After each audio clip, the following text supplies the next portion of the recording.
Welcome back to the Sports Fix, Hour 2, Numero Dos, on the air. J-Rock back with you across the Sports Fix Radio Network. Welcome in those of you listening on the website, thesportsfix.net, on TuneIn and Spreaker and Mixler Live, and on Digital Delay, on iHeartRadio, iTunes, Stitcher Radio, all the podcast formats, SoundCloud, and so much more. J-Rock back with you, and going to go right back to the phone lines here momentarily. You hear it in the background. My man, Dr. Football, he's in the house every Tuesday. We're going to join Bill Chachkes, Dr. Football, on the hotline just a moment from now. So the phones are closed to you, but Facebook, Twitter, email, it's wide open. Keep them coming. Facebook.com/TheSportsFix. Tweet with us at TheSportsFixCLE. All one word. Email us, TheSportsFix@AOL.com, guys. And getting ready to go back to the phones now as I open them back up. My man, he should be here. Dr. Football, how you doing? What's going on, J-Rock? What's happening, brother? How you doing? I'm doing good. How about you? I'm always doing well, especially on a Tuesday when the doctor's in the house, my man. Well, we appreciate that. It's always good to talk to you, Jerry. How is everything in Cleveland going? 4 days man, for the first practice. You know what? Go ahead. Go ahead. I was just going to say we're good, man, but go ahead. I was going to say, with 4 days going with 4 days to go before practice, you guys should be wound up like a spinning top out there. Absolutely. Things are going well. Indians have come out of the All-Star break playing well. Cavaliers, I don't know, they've signed a player or two you may have heard, and that James fella, and the Browns are right around the corner here. So, yeah, man, I'm feeling good, man. It's a good vibe, at least momentarily in Cleveland here, as the other shoe hanging up for a minute for us. It hasn't dropped just yet. So, I'm feeling good, man. Feeling good. Well, that's good because one of the most important things that is coming up this week is what the situation will be, not even with the Browns quarterbacks, but with the Browns receivers. Absolutely. Let's jump right in there. Mike Pettin did some interviews, some media yesterday, had a lot of things to say. Actually, though, I think that we may be a little bit off on that time frame because I thought what you just said as well. Yesterday I said, hey, maybe by the end of this week we've got some clarity on the Josh Gordon suspension, but at least, and maybe this was Coach Pettin playing it safe, but he said that he expects in the next 10 to 14 days for there to be some clarity and some announcement on the suspension there. So maybe not on the verge here. I think that we may be a week or so into camp before the NFL makes any announcements. And he said as far as he's concerned, as far as the Browns are concerned, they expect Josh Gordon to be in on time, report just like everybody else. And they say, and I did like this, that contrary to popular belief, that they're just going into this thing blind. They've got plan A, plan B, and plan C, and they've got them all in case of certain contingencies, whether he's gone for the whole season, half the season, whatever it may be, and that they simply are waiting for the NFL to do their thing before the Browns do theirs as well. So hopefully that's true. Hopefully they're not unprepared, but I'm a bit surprised because I really thought right around Thursday or Friday of this week, the NFL would want to have that thing out there for the Browns as well so that they go into camp knowing what's going on. But as we know, the delay has been the appeal process, which is on Josh Gordon's side. So really you cannot blame the NFL for this, but I'm a little surprised that it may be 10 days, 2 weeks into camp before we get some answers here. Yeah, and I think also part of it is that the NFL wants to do the due diligence on the investigation side of things before they deny or sustain the appeal. I've never heard of an appeal being sustained. I have heard of suspensions being reduced, where they were going to give a guy 8 games or a season, where they only gave him 6 or 4 after a conference. But I've never heard of it being wiped away completely. No, I agree with you. We mentioned that before. Nobody's ever successfully appealed a drug suspension yet, but they have, as you said, Josh Gordon, which is what I think is going to work against him here. He got his reduced before. Remember, his previous suspension was reduced from 4 games to 2 because of extenuating circumstances. So, yeah, but as far as a successful appeal, it's never happened because it's pretty cut and dry at that point that unless something egregiously went wrong, that you're going to get nailed. So that's one thing kind of still up in the air. Another thing that Coach Pettine announced, or not announced, but kind of made clear, was they definitely have a timetable. He said maybe not to the exact day, but they definitely know what they want to do as far as how quickly they want to get a starting quarterback put together here. They're going to let the guys compete for a couple weeks.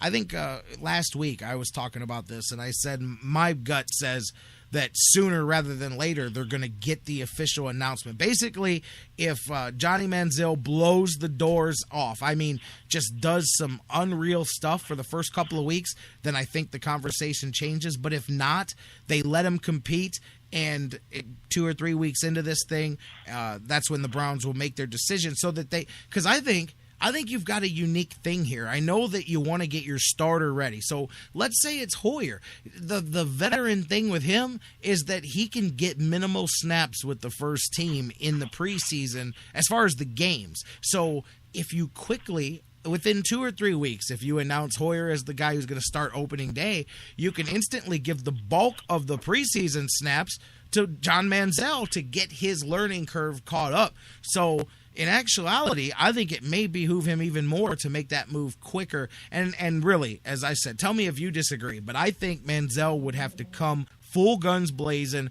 right out the bat and pretty much have the most incredible 2 or 3 weeks to start training camp that any quarterback has had for him to change the Browns' decision right now. What do you think?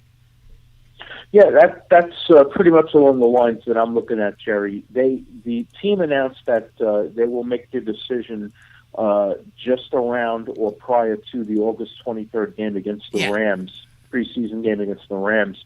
But, it might not be in favor of Manziel. It might be Hoyer to start the season, and until he gets hurt, God forbid, or has a bad game before you really see Manziel. Now, the other thing we're talking about with him is the possibility of, where he comes in for a couple of plays a game as a rotational.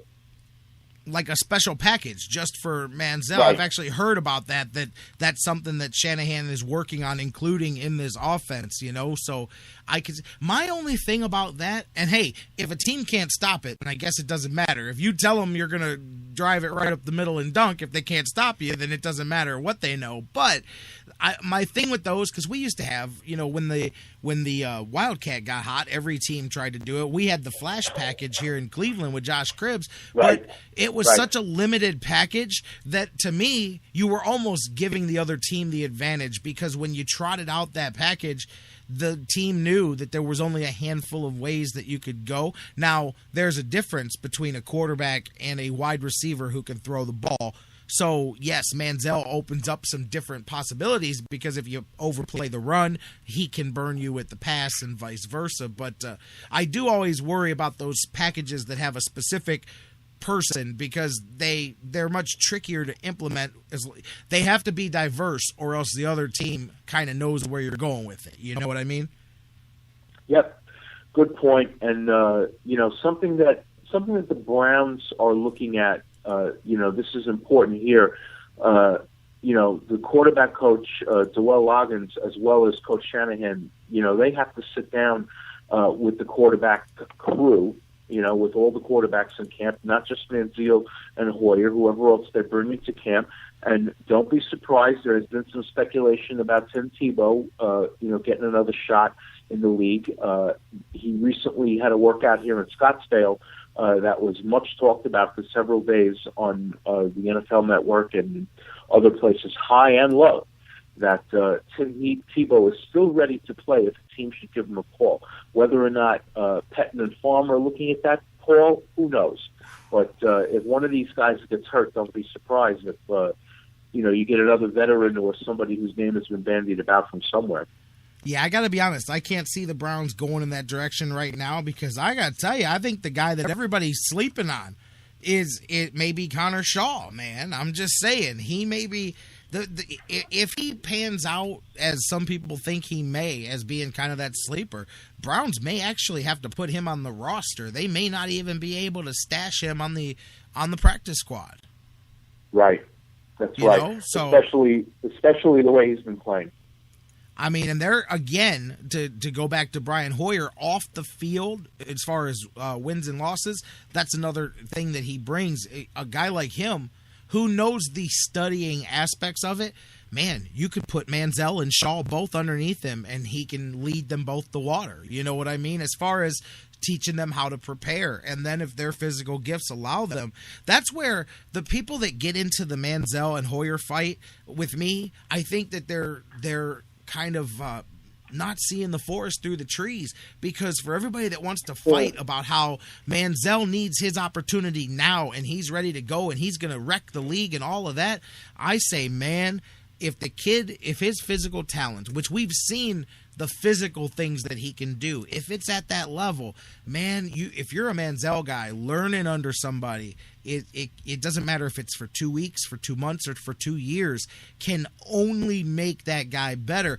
And so many times we see guys that have the physical talent and mentally, whether it's immaturity, irresponsibility, unpreparedness, whatever it may be, that stops them from reaching that. To me, if you want to unlock what a guy like him can be, then he's in the ideal situation, because you've got a guy who not only was taught by one of the best and some of the best how to prepare, but he was in your position. He knew how to be the second guy. He knew how to prepare to be the backup. So he can teach.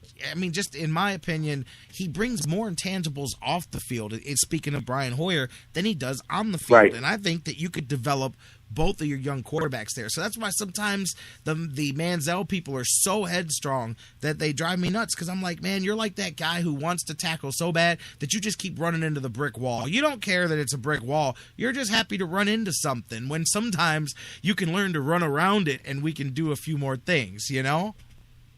Right, and you'll keep running to that wall right. until you split your helmet open. But I think the one thing that Coach Pettin did that I have to give him 5 stars for is some of the media there, and not you, Jerry, but I know there are some people there in Cleveland who want to draw him into a public discussion of every single Johnny Manziel picture that comes out on Instagram. For sure. And he said, I'm not going to get into a public discussion about this. His life is his life, but we did talk to him about it, he said, and, they expect us to quiet down once the season starts. Basically, he can go out and do whatever he wants, and the league can investigate all it wants, as long as he stays out of trouble and, plugs in and does his job, in Berea. That's the most important thing. But let's face it, you don't want to see a starting quarterback or your high-priced franchise draft choice rolling up a $20 bill in a bathroom sink.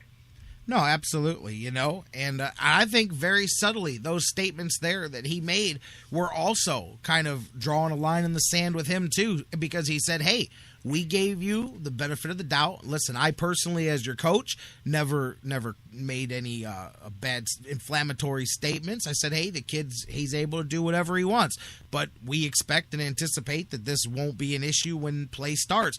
That, to me, that's drawing a line in the sand and saying, hey, we gave you the reign. We didn't do what the media was doing. We didn't jump all down you. But, hey, this is different.